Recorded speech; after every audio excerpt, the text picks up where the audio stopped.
Pete iliyotoka kwa mizimu ilileta utajiri mkubwa.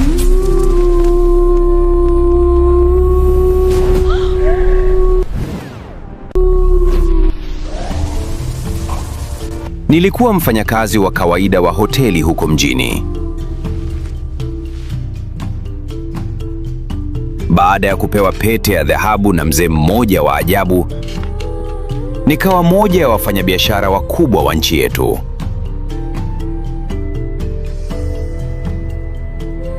Pete hii ina masharti yake, lakini ina uwezo ya kukupa utajiri.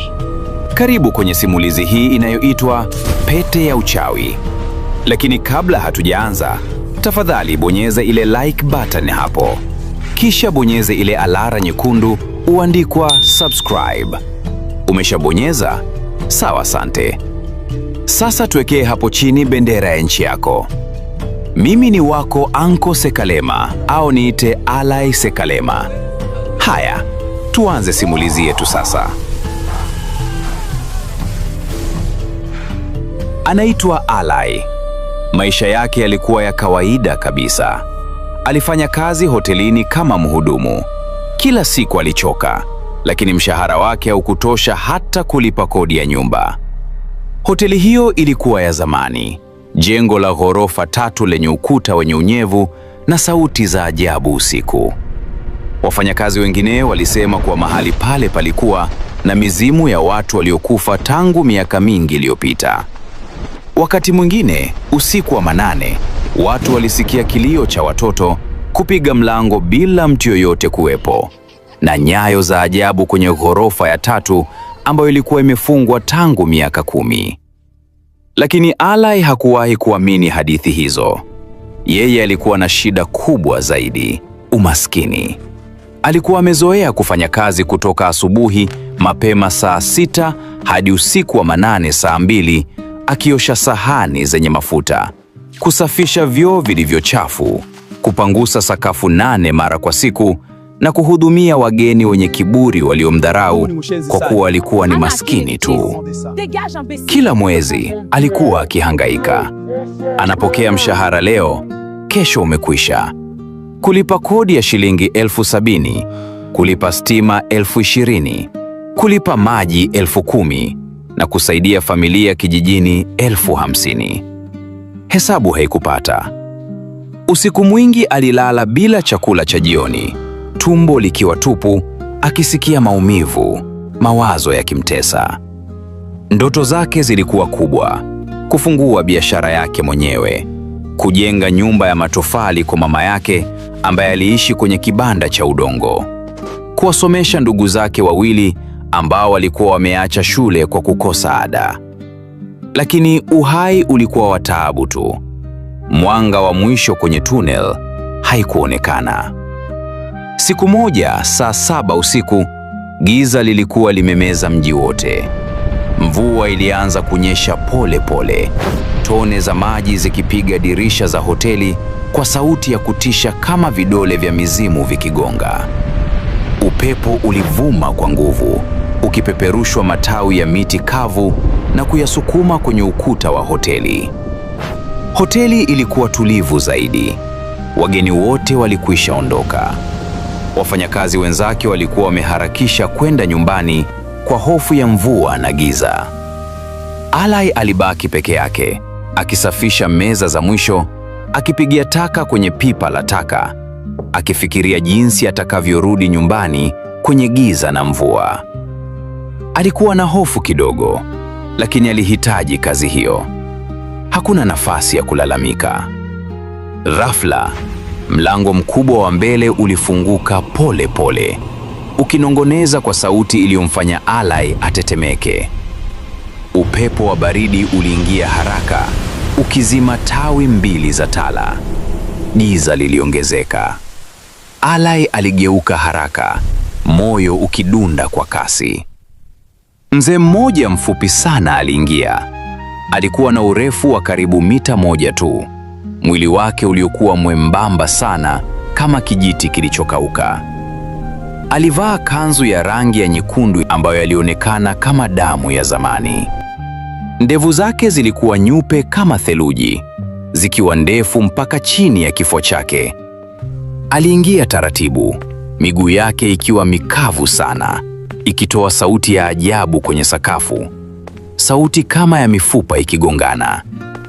Kwa kila hatua aliyochukua, sakafu ilikuwa ikilia kwa sauti ya kutisha.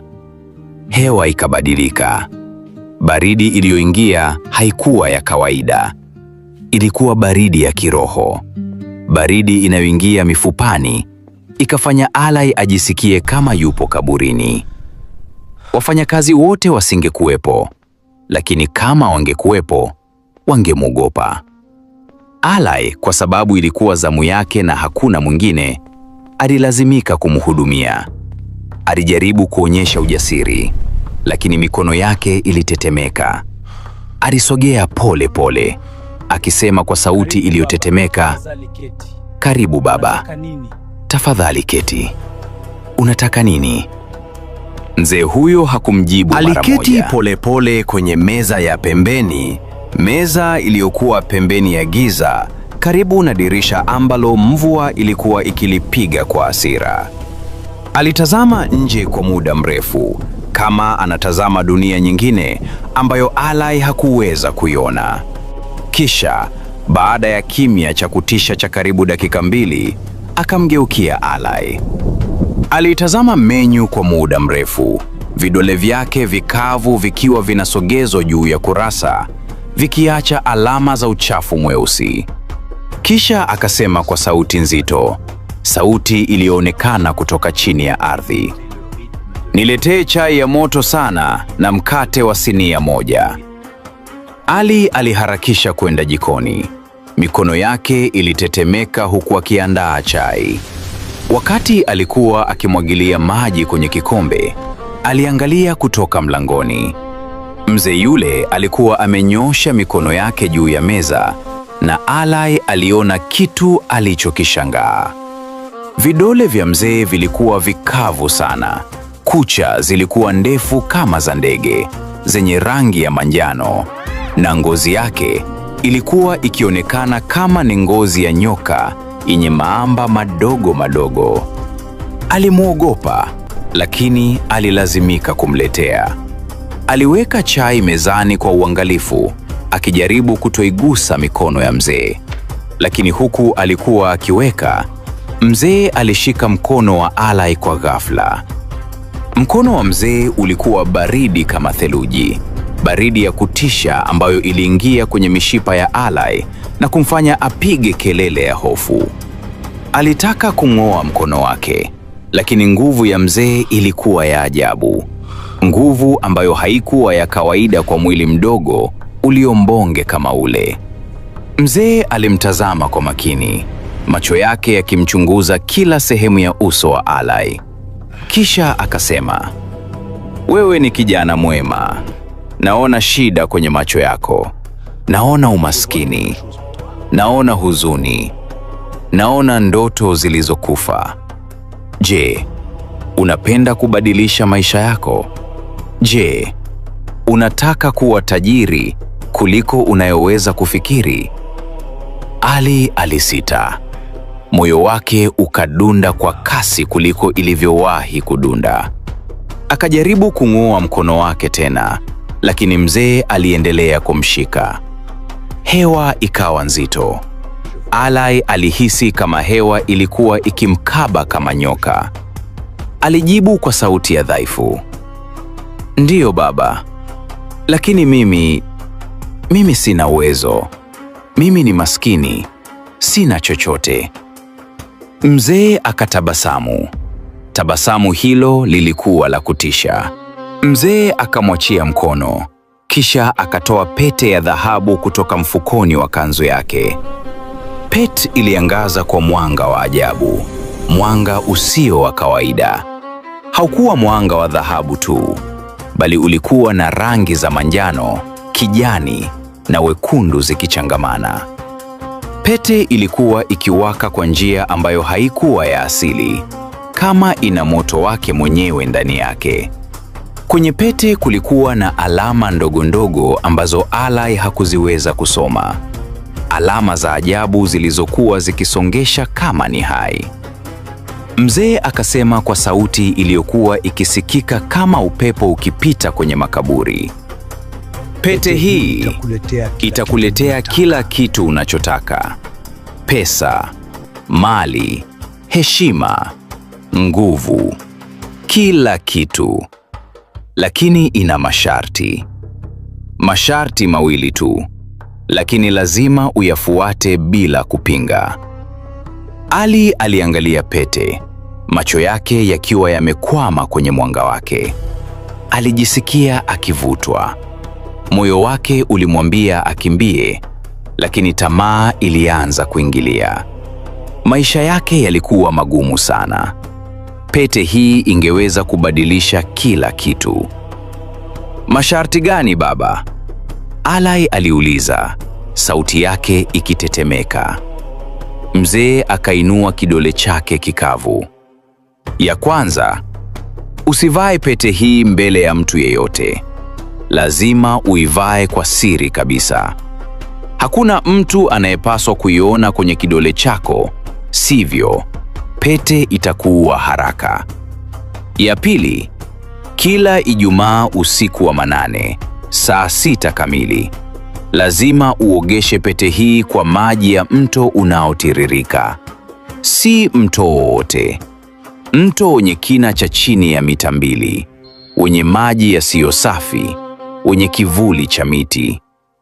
Unapokuwa unaogesha, lazima useme maneno haya: pete ya roho, kula na ushibe, nipe na nipate. Kama utasahau hata Ijumaa moja, au kama utavae mbele ya mwingine, bei itakuwa ya kutisha. Ali alichukua pete kwa mikono inayotetemeka. Ilikuwa nzito sana, uzito ambao haukuwa wa kawaida kwa ukubwa wake. Ilihisi kama alikuwa anashikilia mawe ya chuma badala ya dhahabu. Ilitoa joto kidogo, joto la kutisha ambalo lilimfanya ajisikie kama pete ina uhai wake mwenyewe. Ali akauliza kwa hofu, lakini baba, ni bei gani? Mimi sina pesa. Nina shilingi 3,000 tu mfukoni. Haitoshi kununua pete ya dhahabu. Mzee akatabasamu tena. Tabasamu hilo halikuwa la kawaida. Lilikuwa la kutisha, la uchawi, la sumu. Macho yake yaliangaza kwa mwanga wa kijani. Akasema kwa sauti iliyompisha Ali manyoya, bei yake hutolipwa na fedha. Bei yake ni tofauti. Utailipa baadaye. Utajua wakati utakapofika. Kumbuka, kila kitu kina bei yake, na bei ya pete hii ni ya juu sana. Kabla Ali hajauliza zaidi, kabla hajaweza kufungua mdo, mzee aliondoka. Aliinuka polepole, mwili wake ukinyosha kwa sauti ya mifupa ikipasuka. Akaanza kutembea kwa polepole kwenda mlangoni. Ali alitaka kumuita, kumwambia asubiri, kumlipa bili ya chai na mkate, lakini sauti yake haikutoka. Alihisi kama kinywa chake kimefungwa. Mzee alipofika mlangoni, aliteleza kwenye giza la nje. Na alichokishangaza zaidi, hakutoka kwa mlango. Aliuingilia giza kama alikuwa moshi, mwili wake ukiyeyuka na kuwa mmoja na usiku, kama hakuwahi kuwepo, bila alama, bila sauti. Ali alibaki ameshikilia pete, moyo ukidunda kwa nguvu, jasho likimtoka kwenye paji la uso, akijua kabisa kuwa kitu hakijawa sawa. Alijaribu kurekebisha fikra zake. Labda alikuwa amechoka sana, labda ilikuwa ndoto, lakini pete ilikuwa kwenye mikono yake, nzito, hai, ikiwaka. Aliangalia pete kwa muda mrefu. Ndani ya akili yake alihoji, je, aivae? Je, aende kuitupa mtoni? Je, aipeleke polisi? Lakini roho yake ilimwambia kitu kimoja: pete hii inaweza kubadilisha maisha yake. Anaweza kuwa tajiri, anaweza kusaidia familia yake, anaweza kuwa mtu. Usiku ule Ali hakula. Alitembea njiani akiwa na pete mkononi, akielekea kwenye chumba chake cha pango. Aliishi kwenye vyumba vya kawaida, chumba kimoja chenye kitanda kidogo, jiko la mkaa na dirisha moja lenye kioo kilichopasuka. Mvua iliendelea kunyesha. Alifika akiwa na jasho na maji. Alilala na pete hiyo kando ya kitanda. Hakutaka kuivaa bado. Aliogopa. Lakini aliogopa zaidi maisha ya umaskini. Usiku ule, Ali aliota ndoto za ajabu. Aliota nyumba kubwa ya ghorofa 2 yenye rangi ya nyeupe, yenye bustani nzuri na maua mazuri. Aliota magari matatu kwenye garage, gari la Mercedes jeusi, Range Rover nyeupe na Toyota V8 nyekundu. Aliota watu wakimheshimu, wakimpigia magoti, wakimuita boss. Aliota pesa nyingi zinatulia kwenye meza yake, benki ikimletea fedha kwa sanduku. Lakini katikati ya ndoto hizo, aliona kivuli. Kivuli cha mtu mfupi, chenye kanzu nyekundu, kikimtazama. Na sauti ikasema kwenye ndoto yake, kumbuka masharti, kumbuka bei. Wiki iliyofuata, bahati za Ali zilianza kubadilika kwa njia ya ajabu. Siku ya Jumamosi, siku moja tu baada ya kukutana na mzee, Ali alipata ujumbe kwenye simu yake ya zamani. Ujumbe kutoka kwa kampuni ya simu. Hongera, umeshinda bahati nasibu ya shilingi milioni 5. Bonyeza hapa kudai zawadi yako. Ali hakuamini. Alifikiria ni uongo, udanganyifu. Lakini alijaribu. Akaenda ofisi ya kampuni. Wakamthibitishia yeye ndiye mshindi. Pesa zilingwa kwenye akaunti yake ndani ya siku 3. Watu wote hotelini walishangaa. Meneja wa hoteli alimuita akamwambia, wewe ni bahati sana Ali. Sasa unaweza kuacha kazi hii ya uchovu. Ali aliondoka kazini siku ile ile. Akahamia nyumba nzuri zaidi, nyumba ya vyumba 2, yenye choo cha ndani na jiko la umeme. Akaanza kufikiria biashara, lakini ndani ya moyo wake alijua chanzo. Ilikuwa pete. Alikuwa ameivaa usiku mmoja kwa siri ndani ya chumba chake, na asubuhi hiyo ndio alipopata ujumbe wa bahati nasibu. Pete ilikuwa na nguvu. Aliamua kufuata masharti. Ijumaa iliyofuata, saa 6 usiku wa manane, alikwenda mto. Alichagua mto mdogo uliokuwa pembeni ya mji, mto wenye maji machafu, wenye kina cha chini ya mita 2, wenye miti mingi kando yake inayotoa kivuli cha giza. Alishuka mtoni kwa uangalifu. Giza lilikuwa zito. Mwezi haukuonekana. Sauti za ndege za usiku na vyura zilimzunguka. Aliivua pete kwa utaratibu, kisha akaishusha kwenye maji. Aliiosha kama alivyoambiwa, akisema maneno, pete ya roho, kula na ushibe, nipe na nipate. Maji yalichemka polepole pale pete ilipogusa. Moshi mweupe ulitoka. Sauti ya kung'ung'unjia ilisikika chini ya maji. Ali aliogopa, lakini aliendelea. Baada ya dakika 5, alitoa pete. Ilikuwa ikiangaza zaidi. Miezi 3 ilipita. Ali akafungua duka la nguo mjini. Akatumia kiasi cha milioni 2 kutoka kwenye bahati nasibu. Duka lilikuwa la kati kabisa ya mji, mahali penye watu wengi. Aliuza nguo za mitindo ya kisasa, nguo kutoka China, Turkey na Dubai. Ndani ya wiki 2 tu, biashara ilianza kufanya vizuri. Watu walikuja kununua, mauzo yalikuwa mazuri zaidi. Pesa zilikuwa zikiingia kila siku. Ndani ya mwezi wa kwanza, alifanya faida ya milioni 1. Ndani ya mwezi wa pili, milioni 2. Mwezi wa 3, milioni 4. Kila safari alivaa pete kwa siri ndani ya chumba chake. Asubuhi iliyofuata, biashara ilizidi kuimarika. Wateja walikuwa wakija kama wamelawishwa. Watu walianzia kumjua. Walianza kumuita Boss Ali. Wasichana walimtafuta. Marafiki wa uongo walijaa. Lakini kila Ijumaa usiku wa manane, Ali alikuwa akifanya ibada yake ya siri.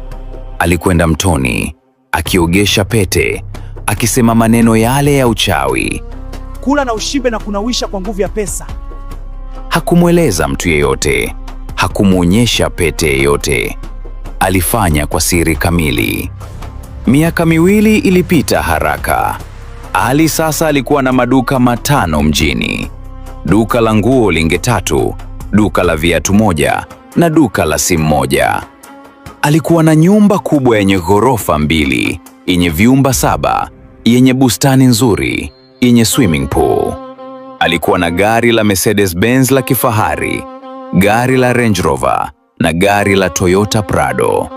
Kila mtu mjini alimjua, watu walimheshimu, waziri walimtembelea, polisi walimlindia, vyombo vya habari vilimwandika, vijana walimtamani. Wazazi walitaka binti zake waolewe na Ali, lakini nyumbani kwake kijijini, kitu kibaya kilianza kutokea. Baba yake alianza kuugua, ugonjwa usio na dawa. Ugonjwa ambao hakuna daktari aliyewahi kuuona. Mwanzo ilikuwa ni maumivu madogo. Baba yake alianza kulalamika kuwa tumbo linaumwa.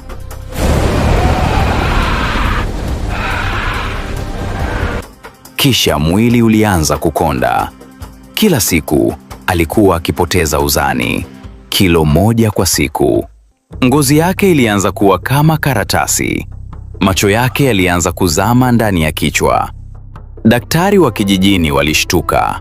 Walisema, ugonjwa huu hauna dawa yetu, peleka mji kule. Ali alimpeleka baba yake mjini. Alimpeleka hospitali kubwa, hospitali ya wazungu, hospitali ya gharama. Daktari wakubwa walifanya vipimo vyote: damu, X-ray, ultrasound, MRI, CT scan. Lakini wote walishindwa. Daktari mkuu, mzungu mweupe mwenye ndevu, alimkaribia Ali akasema, Mr. Ali, ugonjwa wa baba yako hatujawahi kuuona. Mwili wake unakonda kila siku, lakini sababu hatuijui. Hakuna bakteria, hakuna virus, hakuna cells za kansa.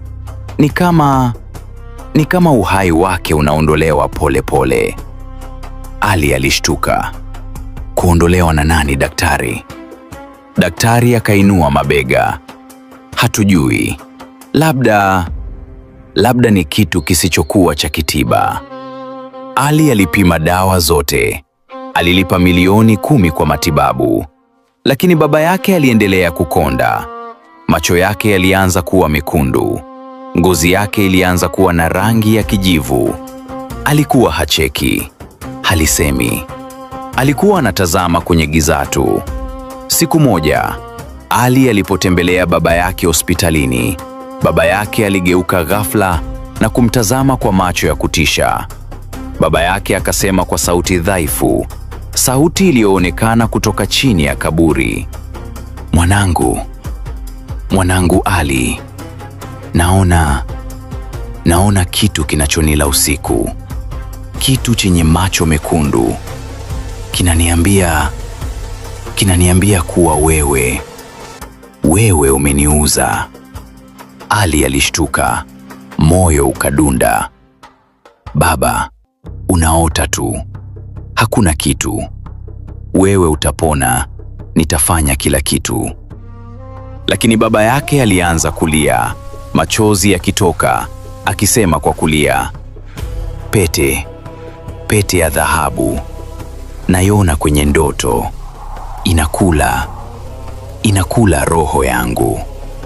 Siku hiyo, Ali alirudi nyumbani kichwa kikizunguka. Aliogopa. Alihisi kitu kibaya sana. Lakini alijidanganya. Hapana, baba anaumwa tu. Anasema maneno ya kichaa. Hapana uhusiano baina ya pete na ugonjwa wake. Lakini usiku ule, Ali aliota ndoto ya kutisha. Ndoto ambayo ilimfanya aamke akipiga kelele. Katika ndoto, aliota baba yake akisimama pembeni ya kitanda chake. mwili wake ukiwa umekonda kabisa, ngozi ikiwa kama karatasi, macho yakiwa yakitokwa na damu. Baba yake alisimama kimya, kisha akasema kwa sauti ya kutisha, sauti ambayo haikuwa ya baba yake, "Mwanangu Ali, pete ile unayoiva inanila. Kila siku unavaa, nguvu zangu zinaondoka. Kila shilingi unayopata ni siku moja ya maisha yangu inayoondoka. Wewe umeniuza kwa pesa, umefanya mkataba na mizimu, na sasa ninakwenda." Baba yake alianza kuyeyuka, mwili wake ukiwa moshi, akiwa anatoweka gizani. Na ndani ya giza, Ali aliona kitu kingine. Mzee yule mfupi mwenye kanzu nyekundu akitabasamu, macho yake yakiwa mekundu, akinywa kitu kutoka kwenye bakuli, kitu chekundu kama damu. Asubuhi kulipokucha, baba yake Ali alikuwa ameshakufa. Baada ya kifo hicho, Ali alitamani kabisa kuachana na pete na kuacha njia za giza alizokuwa akitumia, lakini mzee yule aliyempa pete alijitokeza tena akamwambia, "Najua unataka kuvunja mkataba, lakini bado unataka utajiri. Kumbuka, ukivunja mkataba vidole vyako 10 vyote vitakatwa na utabaki maskini zaidi kuliko ulivyokuwa mwanzo." Maneno haya yalimupa Ali hofu kubwa. Alikumbuka alivyoishi katika umaskini, alikumbuka namna marafiki zake wangemcheka na kumdharau, na pia alikumbuka kuishi bila vidole. Siku moja, Ali alijaribu kuivua pete na kuitupa chini, lakini ghafla pete ilirudi tena kidoleni. Mara tu pete iliporudi, kidole chake kikakatika, na wakati huo huo gari lake moja likanyanyuka juu hewani na kupotea bila maelezo. Tukio hilo lilimpa Ali hofu kubwa. Usiku huo huo, Ali akaota ndoto. Baba yake akamjia na kumwambia, "Mwanangu, acha njia unazotumia. Bora ubaki maskini kuliko kuendelea na njia hii. Hata kama kidole chako kimekatika, nenda kanisani utubu, umwabudu Bwana Mungu wako na kila kitu kitakuwa sawa." Asubuhi alipoamka kutoka kwenye ndoto hiyo, badala ya kusikiliza onyo, Ali alirudi tena kwenye ibada za giza. Akaomba pete irudi, na kweli pete ikarudi tena. Kidole chake kikawa salama na gari yake yalirudi, na utajiri wake ukaendelea kama awali. Baba yake alirudi tena ndotoni akimwonya, "Mwanangu, acha njia hizi." Lakini Ali hakusikiliza. Baada ya siku 3, pete ikamchukua mdogo wake mmoja na akatoweka ghafla. Tangu hapo, watu wengi walianza kutamani utajiri wa haraka kama wa Ali. Ndipo roho ya baba yake ikaona kuwa kama Ali ataendelea kuishi, ataharibu maisha ya watu wengi zaidi. Hapo baba yake alijitokeza kwa umbo tofauti, si la kibinadamu. Akamfuata Ali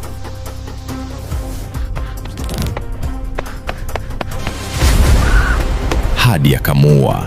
Ndugu mtazamaji, ukitaka kutazama simulizi nyingine kali za kutisha na kusisimua, gusa moja ya hizo hapo chini. Tukutane kwenye simulizi nyingine.